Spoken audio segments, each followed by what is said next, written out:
Bonjour à toutes, bonjour à tous. Merci de nous accueillir chez Kantar Media pour conclure cette journée du Update. Alors, je vais essayer de ne pas être long justement pour ne pas faire chauffer le champagne, pour qu'il reste bien frais.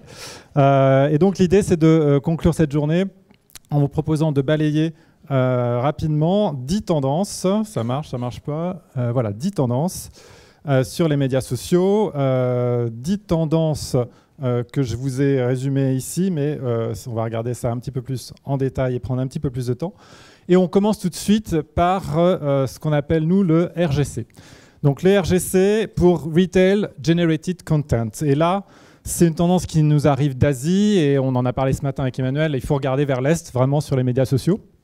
Et justement, notamment en Chine, il y a une grosse catégorie de contenu qu'on connaît assez peu sur les médias sociaux occidentaux qui est générée par les vendeurs et qui commence à avoir énormément d'influence, qui ont déjà beaucoup d'influence en Asie et sur lequel il faut de plus en plus que les marques prennent le temps de comprendre et de surveiller. Donc on connaissait les UGC, maintenant c'est aussi les RGC, Retail Generated Content, qui complètent le triptyque du Paid on Earn avec peut-être un sold.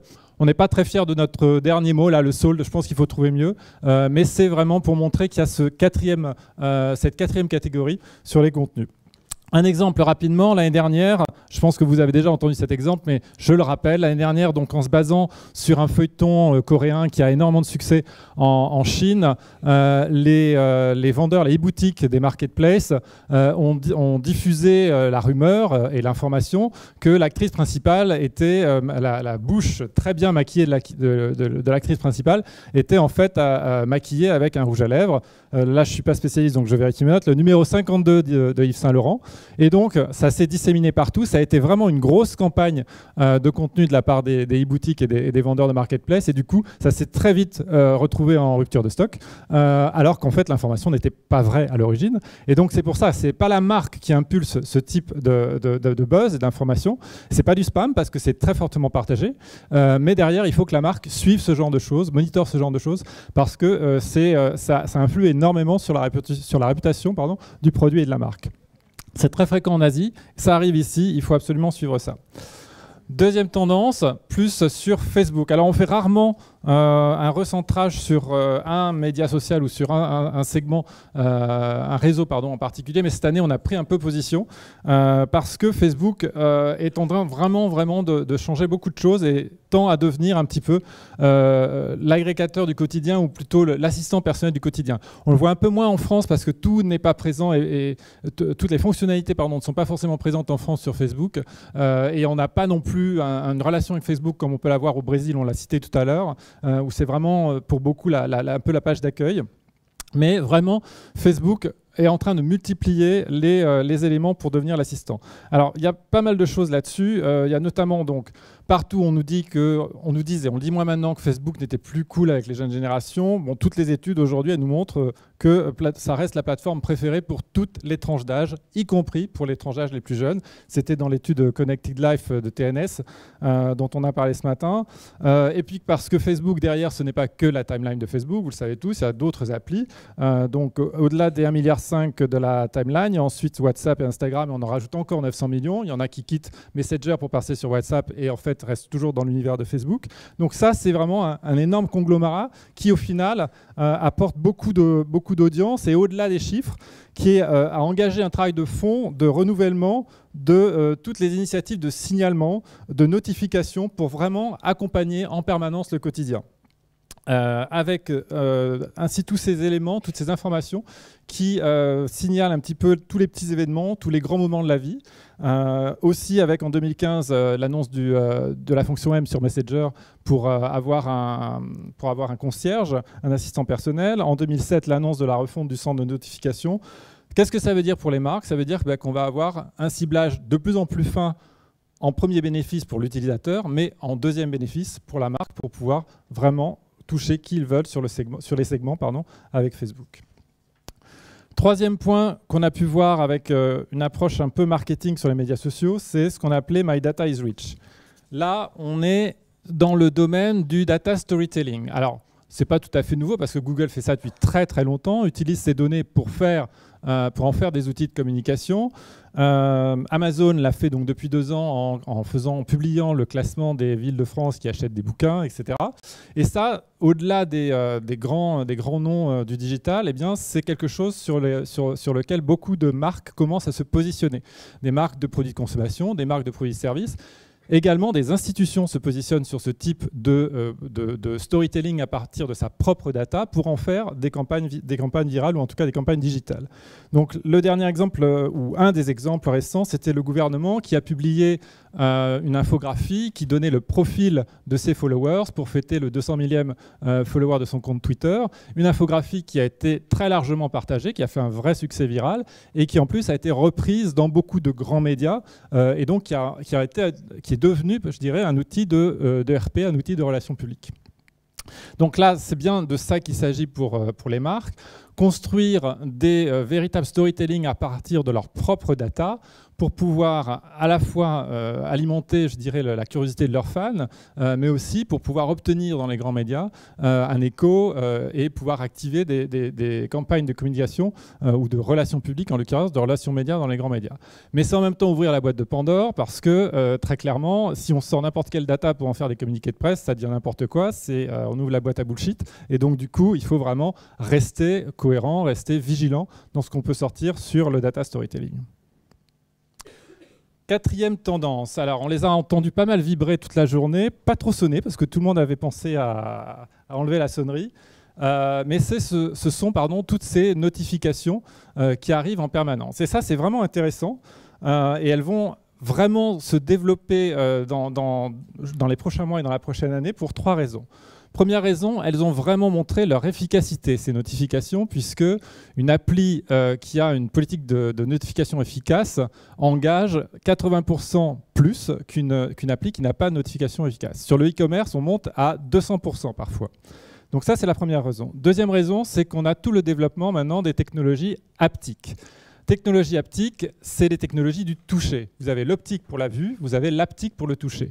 Pourquoi? Ça existait déjà sur vos smartphones. Vous pouviez choisir les séquences de vibrations. Et donc, vous pouvez comme ça créer des séquences de vibrations pour avoir un dialogue, pour avoir un vocabulaire haptique. Sauf que maintenant, avec les produits connectés qui vont être au contact de la peau, et évidemment la montre en premier lieu, la montre connectée, vous avez vraiment la peau qui devient un récepteur de l'information, un récepteur des messages. Et de la même manière qu'on peut coder, la sonnerie, qu'on peut coder les images, etc. On va pouvoir faire des séquences de vibrations avec ces technologies haptiques pour pouvoir identifier une marque, pour pouvoir identifier un message, etc. Donc ça, c'est un nouveau domaine de la créativité qui peut s'ouvrir pour les marques avec toutes ces technologies haptiques pour pouvoir créer des nouvelles signatures, de véritables langages, de véritables vocabulaires à partir des vibrations. Alors, 5e tendance. Il y avait encore une enquête ce matin qui sortait où la publicité était taxée par les utilisateurs du digital, par les internautes, d'invasive, d'intrusive. Donc là, il faut qu'on fasse vraiment quelque chose et qu'on réagisse vraiment par rapport à ça. Donc la publicité s'impose de manière intrusive dans le digital et en plus, elle cherche à tout prix à engager pour pouvoir prouver avec les métriques qu'elle a été efficace. Donc c'est là où ça lasse, pour ne pas dire autre chose, les internautes, les mobinautes, surtout les utilisateurs. Donc là, il faut qu'on ait une approche maintenant centrée sur l'expérience utilisateur aussi pour la publicité. Bienvenue à l'UX Advertising. C'est vraiment un élément essentiel. C'est devenu absolument nécessaire d'avoir pour l'utilisateur une relation à la publicité beaucoup plus douce, où il peut à la limite même inviter la publicité. Inviter la publicité, c'est ce qui se passe avec les emojis de marque, avec les stickers de marque. Donc Filigo, il y a d'autres qui en font, puisque là, ils vont susciter un engouement chez les fans qui vont inviter cet emblème de la marque dans leur propre conversation, dans leur propre contenu. Et c'est là où on est vraiment dans une logique de publicité douce. Il y a aussi toutes les stratégies autour du véritable native advertising. Je ne parle pas des emplacements natifs, mais vraiment des stratégies de création de native advertising, où là aussi, ça se développe énormément aux États-Unis. Il y a des agents spécialisés qui font du super boulot en ce moment aux États-Unis pour pouvoir avoir une publicité douce. Alors, ce qui est intéressant, et là aussi, je prends mes notes, c'était chez Creative Shop qui disait ça. les patrons de Creative Shop qui disaient ça. La publicité doit être un ami, un membre de la famille dont on prend des nouvelles dans son profil, bon, il parle de Facebook, c'est normal, et qu'on invite. Voilà. Et donc c'est vraiment ces démarches-là qu'il faut pousser. C'est ce que fait YouTube avec Zoo, ou Google avec Zoo, c'est ce que fait Brand Strategy sur Twitter. Donc on a tout ce travail pour rendre la publicité digitale beaucoup moins intrusive, beaucoup moins invasive, et une publicité qui redevient cool pour les utilisateurs. Sixième tendance, non, c'est pas la vidéo, la sixième tendance. C'est on passe de la mini-vidéo à la micro-vidéo. On est encore en train de raccourcir les formats sur la vidéo. Et Twitter nous l'a montré tout à l'heure, parce que je pense que vous avez remarqué, il n'y avait pas un seul slide de Twitter sans petite animation d'images collées les unes derrière les autres.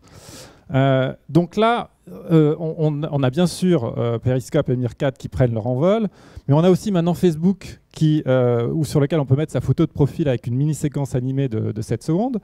Et plus largement, on voit arriver énormément d'outils qui justement mélangent les micro-vidéos et également le séquençage d'images fixes dans une micro-vidéo. Donc on a Boomerang chez Instagram, que les marques commencent à utiliser. On a les pins cinématiques de Pinterest, qui sont un mélange un peu entre du GIF et de la vidéo. On a tous les effets sur Twitter des fonctions Scratch Reel, qui sont également intéressantes. Et toujours dans ce domaine de la vidéo, un autre domaine, c'est une société qui s'appelle Cinematic aux États-Unis qui fait ça, où on a des vidéos touchable avec un panier dédié, ce qui fait que vous pouvez cliquer sur le produit qui vous intéresse dans la vidéo et ça tombe dans votre panier dédié pour pouvoir avoir des fonctions d'achat liées à cette vidéo. Donc voilà, pour les marques, la vidéo, ça continue. Ça continue avec des formats de plus en plus rétrécis, donc avec un vrai défi créatif, mais avec derrière un vrai pouvoir de dissémination sur la vidéo. Alors, on l'a déjà entendu cet après-midi, la révolution digitale, je crois que c'est Patrice Hiller qui en parlait, où là, on va réunir toute la notion du domaine physique, de la vraie vie et du digital. Et ça, c'est pas mal de technologies. Alors, je vais en citer quelques-unes. C'est dans les balises iBeacon maintenant pour Apple, on peut numériser des objets de la vie réelle pour obtenir des contenus informatifs supplémentaires. On a Blipar qui fait ça aussi. Et puis, c'est aussi l'expérimentation autour de Lupa, dont vous avez peut-être entendu parler à Paris. C'est une borne interactive dans laquelle on peut faire son checking avec son smartphone sur les médias sociaux pour voir si on a des gens de son réseau qui sont passés également dans ce monument ou dans ce quartier dans lequel la borne est, où on peut laisser ses commentaires sur la borne, sur le quartier ou le monument qu'on vient de visiter. Et ça nous ramène aussi, ce Figital, à notre bon vieux QR code. Et ça, c'est assez intéressant parce qu'en France en particulier, en Europe en général, mais surtout en France, le QR code est assez peu utilisé pour le marketing. Il est utilisé pour plein d'autres choses, mais pour le marketing, il est assez peu utilisé. En Allemagne, il est un peu plus utilisé, par exemple, mais on repart à l'Est. En Chine, il est massivement utilisé. Il est massivement utilisé parce qu'il est directement dans WeChat. Vous avez votre lecteur de QR code dans WeChat. Donc, dès que vous rentrez quelque part, vous avez un QR code avec une promo, avec une offre, avec un message, une information ou quelque chose. Vous checkez votre QR code et vous avez, à travers WeChat, tout de suite une information sur la marque qui vous offre quelque chose ou qui vous donne une information. Ça, franchement, ça doit venir de plus en plus dans les médias sociaux occidentaux. Et vraiment, là, on croit, en prenant position à nouveau cette fois-ci, on croit à un revival du QR code à ce niveau-là. Donc pour les marques, c'est justement assurer la continuité entre la communication physique et la communication digitale. Donc c'est tout ce défi de la révolution digitale dont ont parlé Burger King et La Poste avant moi.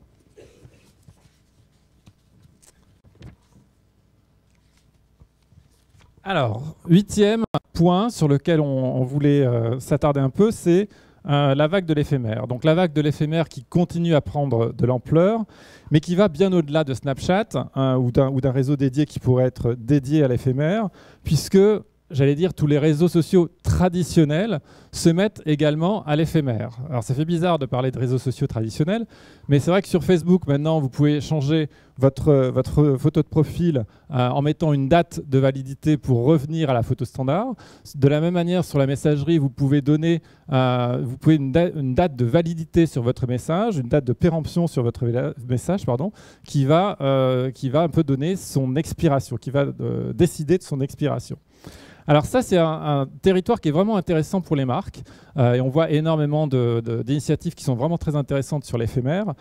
Tout ce qui est activation de making-of avant un gros événement, parce que ça permet de faire monter la pression. Et au moment de l'événement, tout ça disparaît. On se concentre sur l'événement dans les long-term content. Donc ça, c'est vraiment intéressant. Mais le danger, c'est de passer un peu trop dans l'éphémère. Parce que ce qui va faire le SEO, ça reste quand même le long-term content. Ce qui va faire la réputation de la marque, son positionnement, c'est quand même le long-term content. Donc il faut arriver à équilibrer entre les deux, entre cette vague et cette mode de l'éphémère et puis le long-term content. Numéro 9. Alors on l'a vu avec Thank You Motion juste à présent, c'est justement ces touches partout qui permettent d'aller plus vite, de partager plus vite, de réagir plus vite, de se connecter plus vite. Donc ça, on est en train de le voir arriver partout. C'est le « je clique donc je suis » pour réagir et agir immédiatement. Donc chez Google, quelques-uns l'ont déjà. Chez Google, dans un email, vous avez déjà les touches dans l'objet de l'email qui vous permettent de réagir avant même d'ouvrir votre email pour voir une vidéo, pour visualiser une facture, pour faire plein de choses. Vous avez les boutons d'achat qui sont déjà très présents aux États-Unis, très présents en Asie et qui vont venir également en Europe pour être développés. Les boutons d'action ou je dirais plutôt d'appel à l'action sur les pages de marque de Facebook pour aller tout de suite aux fonctions essentielles. Donc, tout ça, c'est ces boutons de réactivité qui se développent vraiment partout. Et pour les marques, ça veut dire aussi créer son propre bouton parfois de réactivité sur sa page Facebook ou ailleurs. Alors, pour finir, merci pour ce moment à tous. Merci pour ce moment, pourquoi? Parce qu'on se rend compte qu'il y a une tendance à légèrement relinéariser les contenus. Et ça, c'est assez intéressant parce qu'on est parti totalement dans la délinéarisation et puis là, on voit qu'on recrée les rendez-vous. C'est marrant parce qu'on en a beaucoup parlé ce matin, des rendez-vous à un moment, un jour donné, à une heure donnée, qui permettent de retrouver ses fans. Alors ça a vraiment un intérêt parce que ça permet pour les médias notamment de structurer le flux d'informations, de retrouver un petit peu leur ADN, de séquencer l'information. Ça permet aussi de contourner un petit peu les règles des algorithmes parce qu'en donnant un rendez-vous et en proposant un opt-in pour un rendez-vous et en envoyant une notification sur ce rendez-vous, on retrouve un petit peu sa communauté et ses fans sans dépendre de l'algorithme. Idem pour les marques, en créant des rendez-vous pour des ventes spéciales, des rendez-vous pour de l'information, des rendez-vous pour des animations, en mettant un jour précis, une heure précise. Ça permet de retrouver sa base de fans sans avoir à passer sur des grosses campagnes de paid social, mais en continuant, en travaillant sur son organique. Et ça, c'est quand même assez intéressant.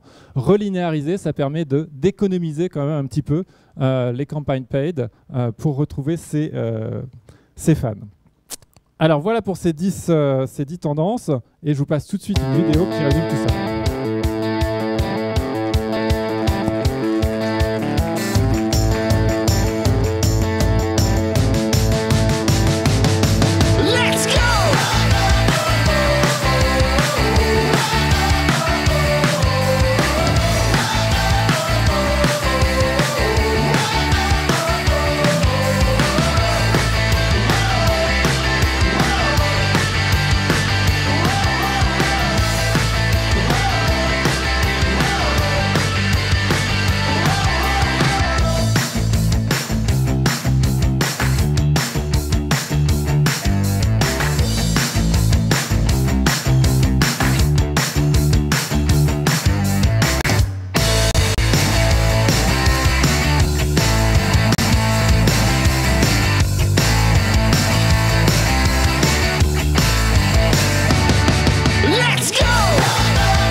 Voilà.